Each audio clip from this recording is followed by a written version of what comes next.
that's, our approach is really taking the elephant and presenting it to you already chopped up and ready to eat. So you're not having to swallow it all in one bite. And that's, really that's the key behind any kind of real-time, construction data reporting. If you want daily feedback from the field, if you want production trends at a daily level, then all of the work that you give out has to be, work that really, ultimately doesn't take more than a day to complete. So if it's a longer, asset that you're installing, if it's a long run of backbone, you better kind of chunk it up into manageable bites so that so you can kind of see that daily production.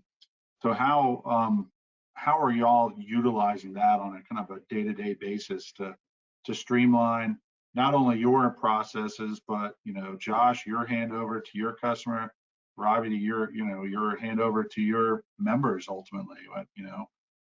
How's that that day-to-day working with this as-built data look like? And I'll kind of throw it to you, Josh, to start. Our industry is on the project management level has traditionally been forecasting, and then looking back at just results. Today, these networks are being built based on data-driven construction. It's very easy to shift resources. Going back to the permitting thing, if in your software, we can look and see what tasks are dependent on one permit. We can reprioritize the permitting people over to this one specific permit off of what they were working on, because I've got 75,000 feet of cable that's dependent on this one permit.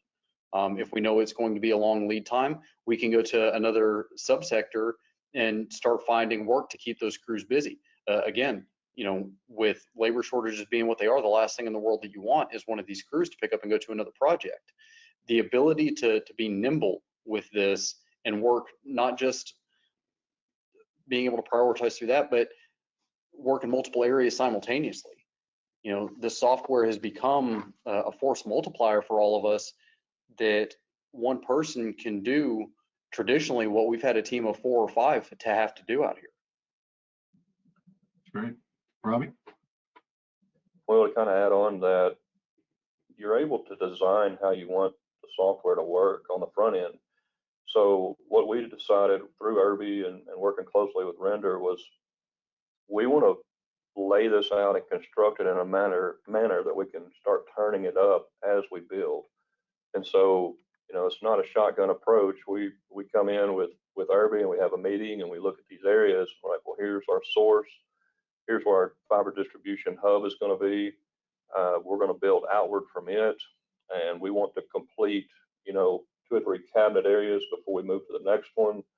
So it's a methodical build, and the way we set it up through the software allowed us to not just go scatter and build and be unorganized, but to complete things and then be able to turn it over to sales and immediately start turning customers up.